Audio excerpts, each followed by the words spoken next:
Welcome to the YouTube channel, Contact Center Knowledge Hub, your one-stop solution for expert guidance, best practices, and actionable knowledge in the world of contact centers. Explore, learn, and enhance contact center skills. Let's discuss judgmental most important questions of forecasting method, expert judgment. Let's first judgmental question, choosing between conflicting inputs. Question 1. If experts predict a plus 20% spike, but the last 10 days show stable volumes and no known upcoming events, how should you judge the situation? Think for a moment.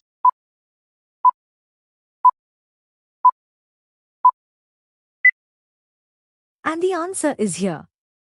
When experts predict a significant spike but recent data shows stability and no clear events, my judgment starts with caution, not acceptance. Situation: experts are predicting a 20% increase in volume.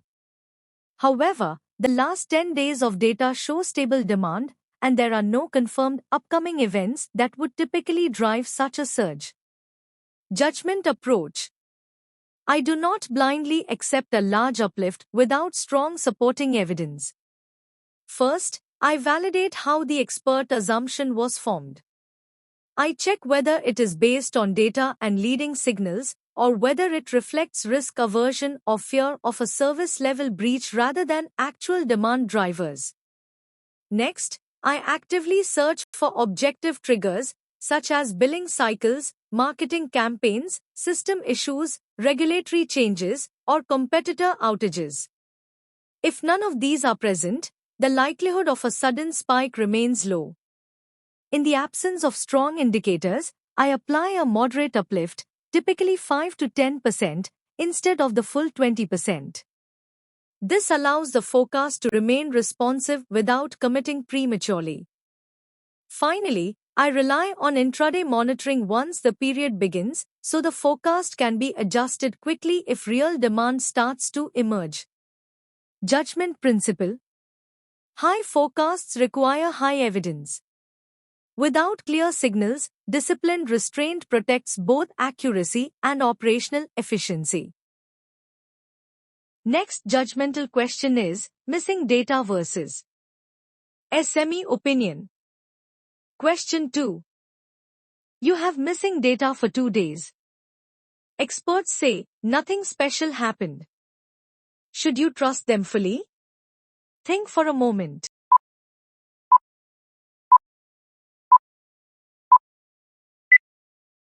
And the answer is here.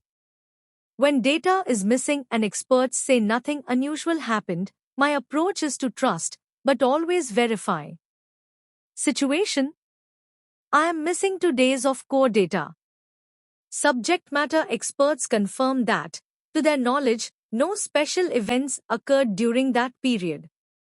Judgment approach: I do not accept the expert input at face value.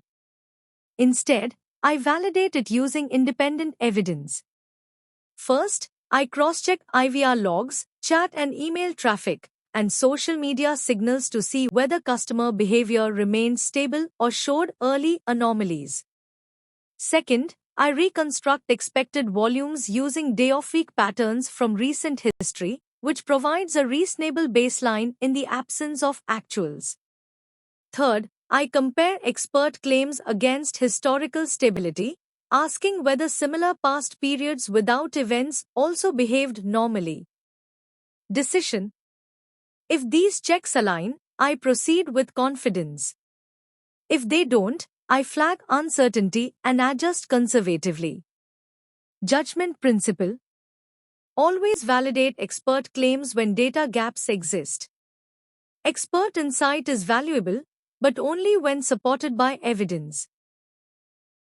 Next judgmental question is, expert bias detection. Question 3.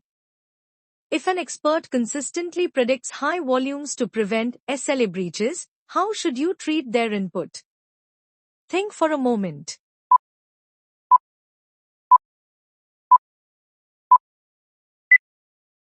And the answer is here. When an expert consistently predicts higher volumes to avoid SLA breaches, I don't dismiss their input, but I do adjust how I use it. Situation: I observe a pattern where a particular expert regularly forecasts higher than actual volumes, driven by a desire to protect service levels rather than by objective demand signals. Judgment approach: my response is to calibrate the expert's influence, not remove them from the process. Action: first, I downgrade their numerical weight in expert judgment blending, based on a bias correction factor derived from their historical forecast accuracy and error patterns. Second, I continue to involve the expert primarily for qualitative insight, such as identifying risks, operational constraints, or worst-case scenarios, rather than allowing direct numerical overrides. Third, I balance their input against more neutral or data-driven experts, ensuring the final forecast reflects collective judgment rather than individual risk aversion. Outcome: this approach preserves the expert's value while preventing systematic overforecasting, keeping the forecast both accurate and operationally safe. Judgment principle: identify and correct for expert bias, do not eliminate the expert. Mature forecasting treats bias as something to manage, not something to ignore. Next judgmental question is, new business without history. Question 4.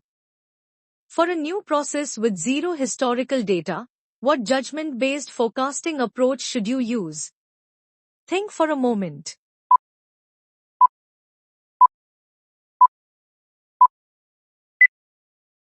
And the answer is here.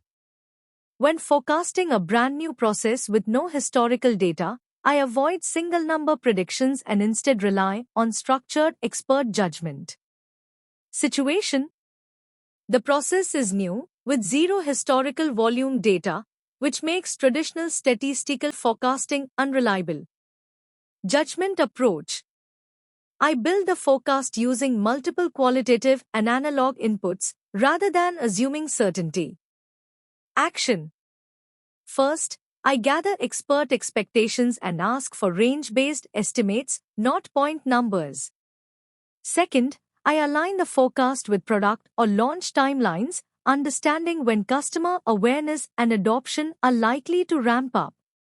Third, I use analogies from similar lines of business, processes, or past launches that share comparable customer behavior. Fourth, I incorporate client intelligence, such as marketing plans, rollout scope, and customer communication strategy. Finally, I consider broader market behavior, including adoption curves and customer response patterns in comparable environments. Decision output: instead of a single forecast, I define 3 clear scenarios. A low forecast, a mid or most likely forecast, and a high forecast. This allows operations to plan flexibly and scale as real data begins to emerge. Judgment principle: when history is missing, use ranges, not point estimates. Ranges acknowledge uncertainty while still enabling disciplined decision-making. Next judgmental question is, sudden drop. Question 5. If volume drops 15% for a day with no event, should you reduce tomorrow's forecast by 15%? Think for a moment.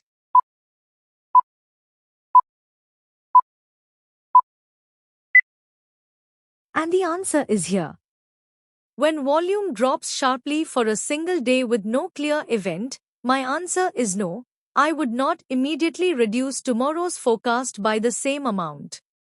Situation: volume declines by 15% for one day, and there is no known event or operational change explaining the drop. Judgment approach: I treat this as a signal validation problem, not a forecasting correction. Action: first, I determine whether the drop represents noise or the start of a trend. I validate behavior using call reason analysis, IVR activity, and digital channel patterns to see whether customer demand truly changed or was temporarily deferred. If no consistent shift is identified, I avoid a full correction. Instead, I apply only a partial adjustment, typically 5 to 8%, while closely monitoring the next operating day. Decision: the forecast remains flexible and controlled, allowing rapid adjustment if the pattern repeats without overreacting to a single data point. Judgment principle: one-off deviations should not drive major forecast changes. Strong judgment distinguishes between randomness and real behavioral change. Next judgmental question is choosing between two trusted experts. Question 6. Two reliable experts give different assumptions. Expert A, plus 10%. Expert B, plus 18%. Who do you trust? Think for a moment.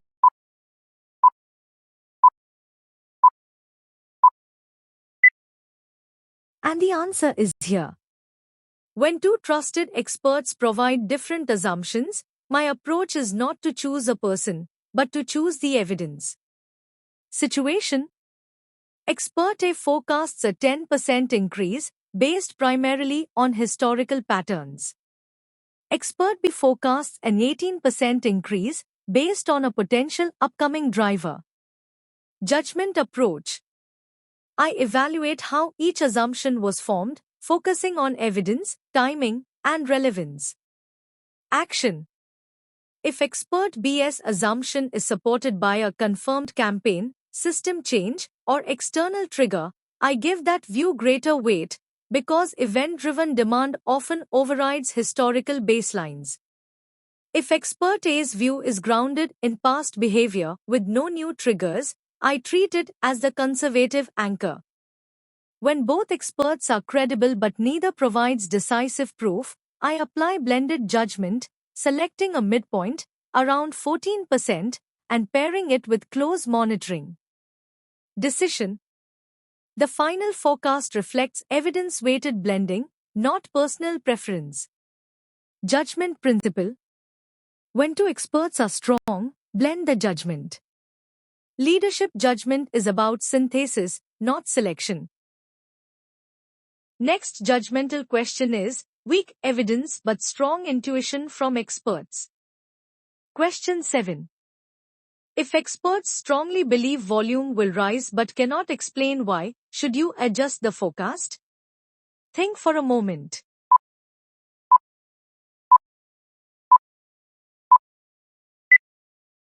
And the answer is here.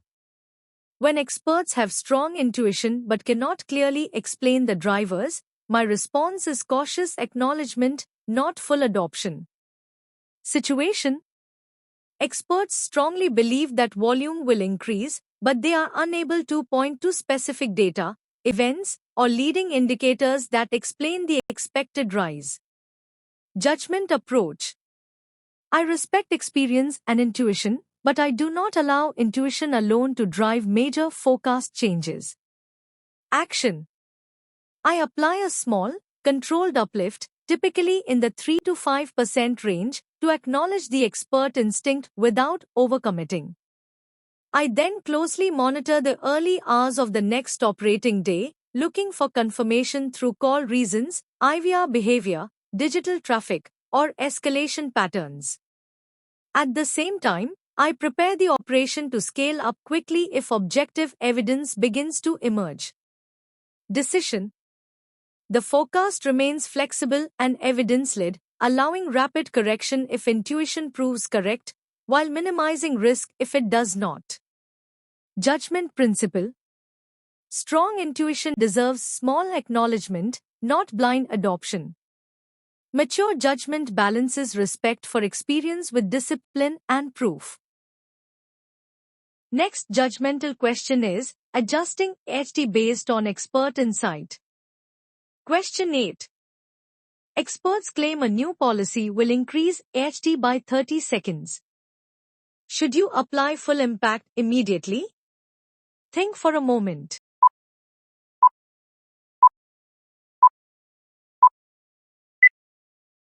And the answer is here. When experts predict a large increase in average handle time, my response is to apply judgment in phases, not all at once. Situation: experts claim that a new policy will increase AHT by 30 seconds. Applying the full impact immediately would significantly affect staffing, cost, and service levels. Judgment approach: I do not apply the full increase upfront without validation. Action: first, I introduce a partial adjustment, typically adding 10 to 15 seconds to AHT, to acknowledge the potential impact while controlling risk. Next, I monitor intraday AHT behavior closely, validating whether the increase is sustained across call types and agents. Only if the actual trend consistently supports the change do I apply the full 30-second adjustment in subsequent forecasts. Decision: this phased approach ensures that staffing decisions remain responsive but safe, avoiding overreaction to unvalidated assumptions. Judgment principle: large HT shifts should be applied gradually. Controlled validation protects both operational efficiency and customer experience. Next judgmental question is dealing with overconfidence. Question: if an expert says, "Trust me, I'm 100% sure this will happen," how should you respond? Think for a moment.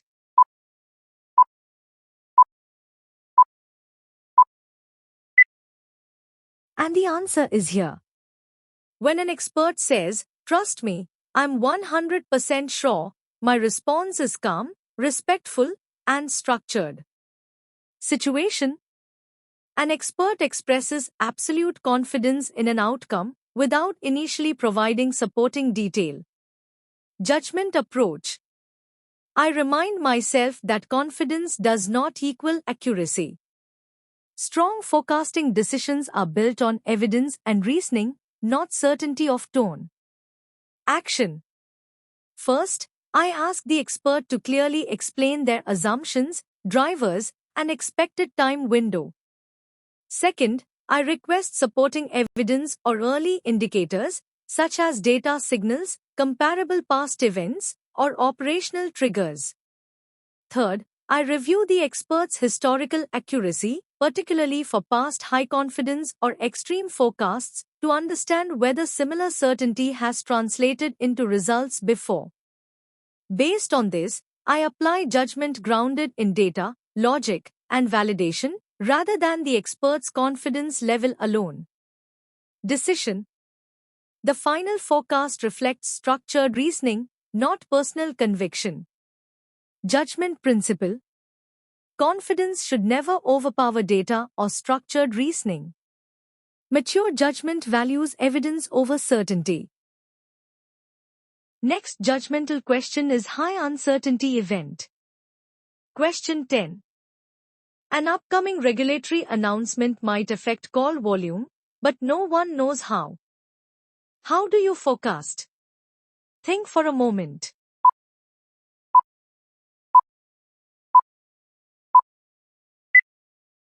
And the answer is here. When an upcoming event carries high uncertainty and unclear impact, my approach is to manage risk without overreacting. Situation: a regulatory announcement is expected that could affect call volumes. However, no clear guidance exists on the direction or magnitude of impact. Judgment approach: I apply a risk-based judgment framework rather than forcing precision where none exists.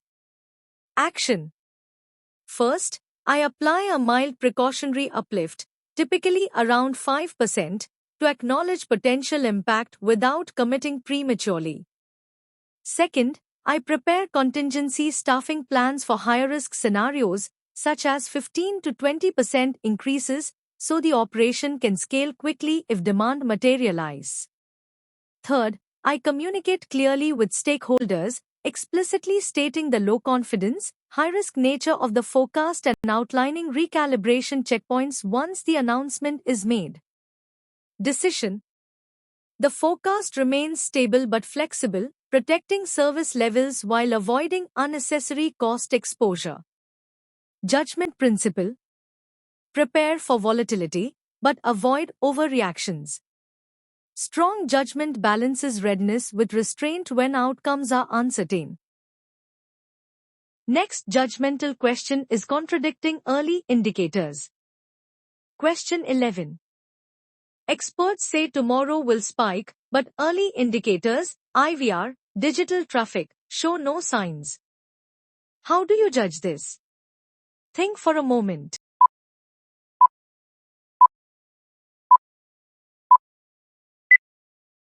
And the answer is here. When expert intuition predicts a spike but early indicators show no supporting signals, my judgment prioritizes real-time evidence over assumption. Situation: experts believe that tomorrow's volume will spike. However, early indicators, such as IVR activity and digital traffic, show no abnormal movement. Judgment approach: in this situation, I give greater weight to data-driven signals than to intuition alone. Experience is valuable, but real-time indicators reflect actual customer behavior. Action: I avoid making a large adjustment without confirmation.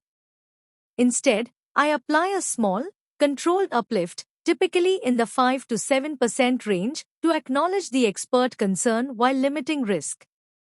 I then closely monitor early hours of the next operating day, watching for changes in call drivers, IVR retries, or digital escalations. Only if strong, objective evidence emerges do I expand the adjustment further. Decision: the forecast remains flexible, conservative, and evidence-led, allowing rapid response without unnecessary overstaffing. Judgment principle: real-time signals outweigh subjective judgment. Strong forecasting discipline listens to experts but follows the data. Next judgmental question is expert judgment after bad forecasting cycles. Question 12. Experts made incorrect judgment overrides for 2 months. Should you eliminate expert judgment? Think for a moment.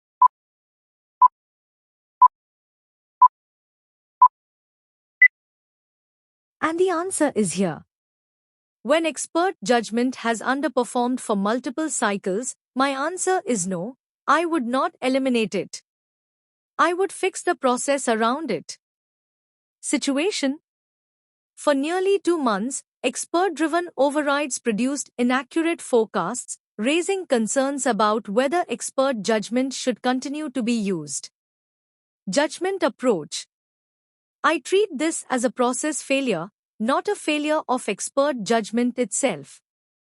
Action: first, I conduct a bias and root cause analysis, identifying whether optimism bias, risk aversion, missing data, or event misinterpretation drove the errors. Second, I improve expert training, reinforcing how and when judgment should override models and when it should not. Third, I introduce accuracy-based weighting, so experts with stronger historical performance have greater influence, while less accurate inputs are moderated. Fourth, I add governance checkpoints, such as peer review and evidence validation, before large overrides are approved. Decision: these steps restore discipline, accountability, and trust, while preserving expert judgment as a critical capability for nonlinear events. Judgment principle: refine expert judgment, do not discard it. Strong forecasting leadership improves tools, it doesn't abandon them after setbacks. Next judgmental question is, when experts are silent. Question 13. If experts provide no judgment or assumptions for a critical event, what do you do? Think for a moment.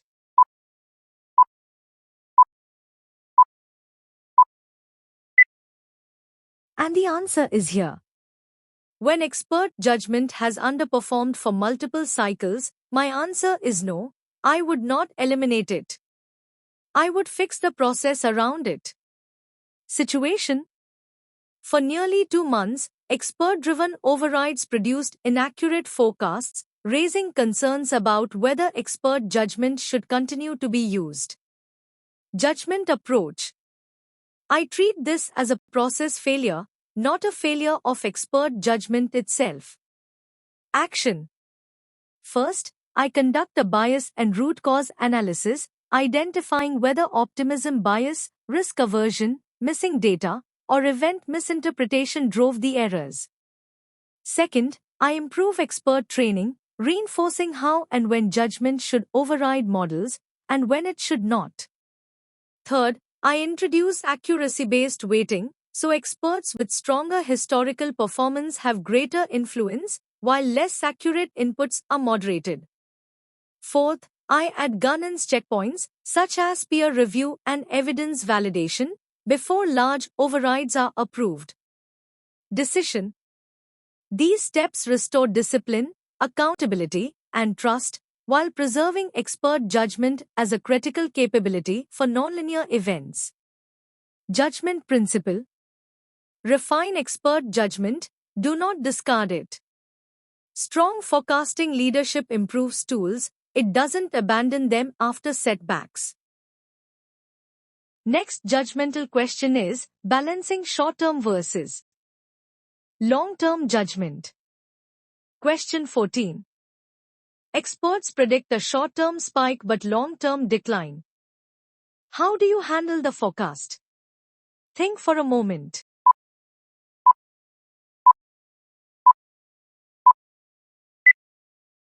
And the answer is here. When experts expect a short-term spike but data shows a long-term decline, I do not force a single forecast to explain both behaviors. Situation: experts anticipate a short-term increase in volume, while longer-term trends clearly indicate a structural decline. Judgment approach: I intentionally split the forecasting horizon because different timeframes require different judgment logic. Action: for the short-term horizon, I apply the expert-driven uplift, typically in the 10 to 15% range, to capture the immediate spike. For the long-term horizon, I align the forecast with the underlying structural trend, allowing the decline to continue without distortion. I communicate this explicitly to stakeholders, clarifying that short-term volatility does not invalidate long-term direction. Decision: the result is a forecast that reflects both realities, rather than compromising accuracy by averaging incompatible signals. Judgment principle: different forecast horizons require different judgment styles. Strong forecasting leadership respects time context, not just magnitude. Next judgmental question is judgment under pressure. Question 15. Leadership demands immediate forecast changes due to panic, but experts say no change is needed. What do you do? Think for a moment.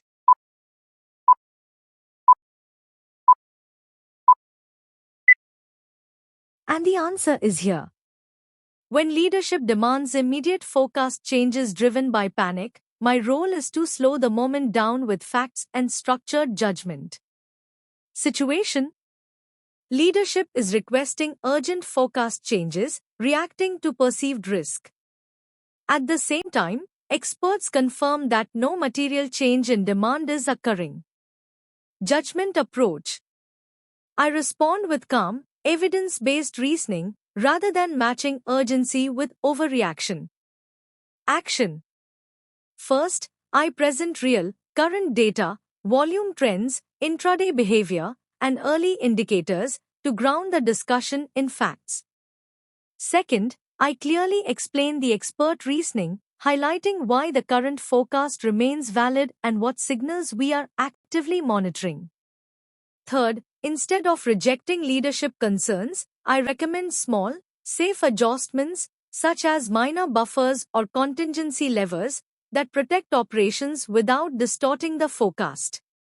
Finally, I explicitly outline the risk of overreaction, including unnecessary cost, operational instability, and erosion of forecast credibility.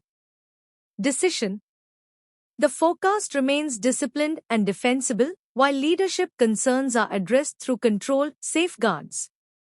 Judgment principle: leadership pressure should never distort forecasting integrity. Strong judgment means protecting accuracy, even when emotions run high. Next judgmental question is choosing between short-term trend versus long-term behavior. Question 16. The last 3 days show a plus 12% increase, but the last 90 days show a stable trend with no major events. Experts say, temporary spike. How do you judge the forecast?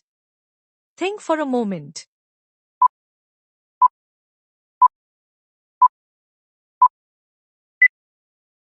And the answer is here. When short-term data conflicts with long-term behavior, my judgment prioritizes stability unless there is clear evidence of change. Situation: over the last 3 days, volume increased by 12%. However, when I reviewed the last 90 days, the trend remained stable, with no major events or structural changes identified. Experts also indicated that this appeared to be a temporary spike, not a sustained shift.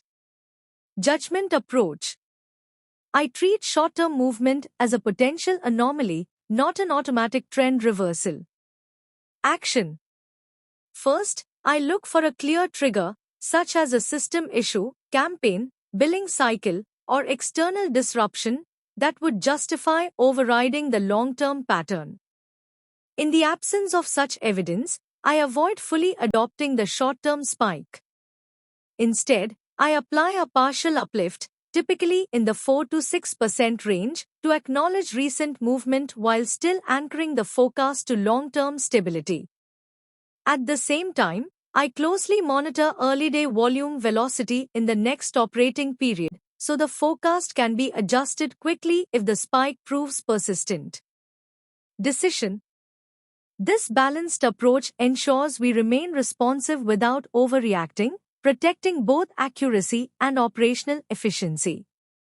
Judgment principle: short-term noise should not override long-term trend stability unless supported by clear, objective triggers. Next judgmental question is, when experts disagree with each other. Question 17. Expert A predicts a plus 5% uplift. Expert B predicts plus 25% due to significant customer frustration. Which direction would you lean? Think for a moment.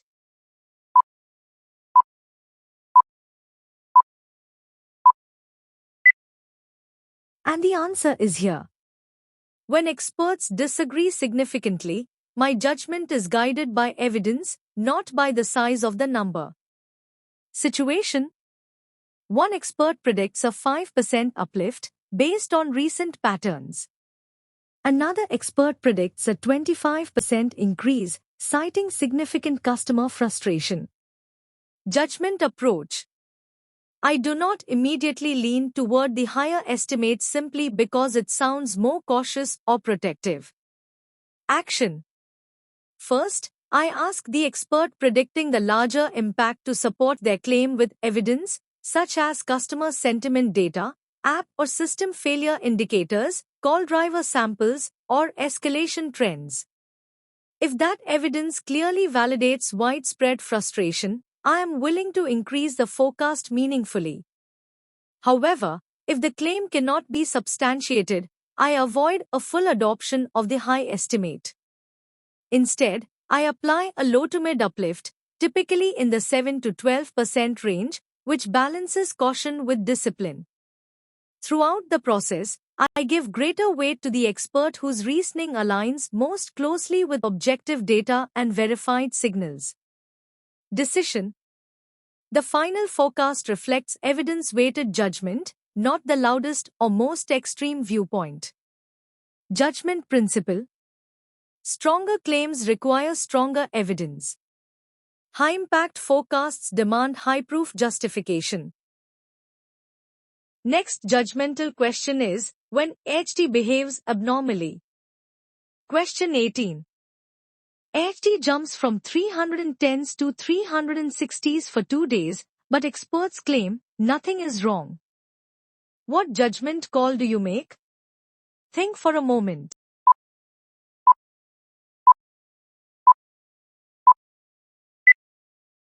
And the answer is here. When a core efficiency metric changes sharply, I do not ignore it, regardless of expert reassurance. Situation: average handle time increased from 310 seconds to 360 seconds and stayed elevated for 2 consecutive days. At the same time, experts stated that nothing was wrong and no operational changes had occurred. Judgment approach: I treat this as an early warning signal, not a false alarm. Action: first, I personally conduct basic call sampling, rather than relying only on second-hand assurance. Second, I check for changes in customer intent, such as more complex queries, repeat contacts, or escalation-heavy calls that could legitimately extend handle time. Even if experts deny an issue, I do not wait for perfect confirmation. Based on the sustained metric shift, I apply a temporary workload adjustment of 10 to 15%, protecting capacity until the root cause is fully validated. Decision: this adjustment is clearly labeled as temporary and under review, with close monitoring to either confirm, reverse, or expand the change as evidence evolves. Judgment principle: when system metrics change before experts notice, trust the data patterns and verify them directly. Responsible judgment prioritizes customer impact and service protection over reassurance alone. Next judgmental question is, forecast must be finalized but analysts disagree. Question 19. Two analysts propose different adjustments. Analyst 1, increase forecast by plus 10%. Analyst 2, no change. What do you do? Think for a moment.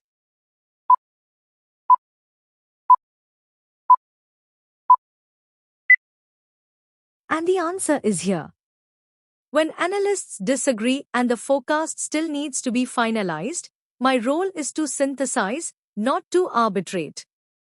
Situation: two analysts propose different adjustments for the same forecast. One recommends a 10% increase, while the other recommends no change.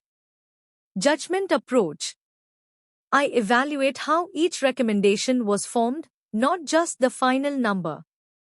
Action: first, I check whether the analyst proposing the increase used verified event triggers, early indicators, or operational signals, or whether the adjustment is based on assumption. Second, I assess whether the analyst recommending no change relied solely on model output, or whether they also considered upstream signals and recent behavioral data. Third, I look for early indicators, such as call driver shifts, IVR behavior, or digital activity, that might support either position. If both perspectives contain partial truth and the evidence remains mixed, I avoid extreme positions.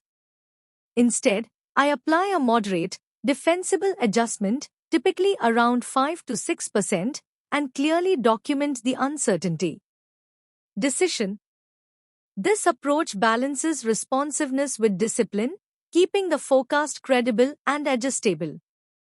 Judgment principle: when analysts disagree and evidence is mixed, choose a moderate, defensible adjustment.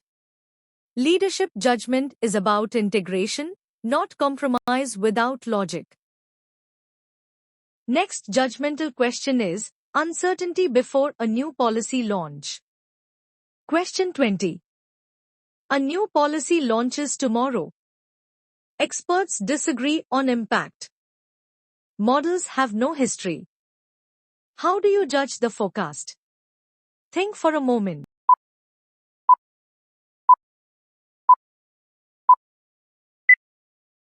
And the answer is here. When a new policy is about to launch, models have no history, and experts disagree on the impact. My judgment focuses on structure, not speculation. Situation: a new policy goes live tomorrow. Experts have conflicting views on its impact, and statistical models offer no guidance due to the lack of historical data. Judgment approach: in this scenario, I rely on structured expert judgment designed specifically for high uncertainty events. Action: first, I assess the complexity of the policy, how disruptive it is to customers, how many users are affected, and whether it introduces new steps, rules, or restrictions. Second, I reference historical analogs, looking at similar policy changes in the past to understand typical customer reaction patterns, even if the exact details differ.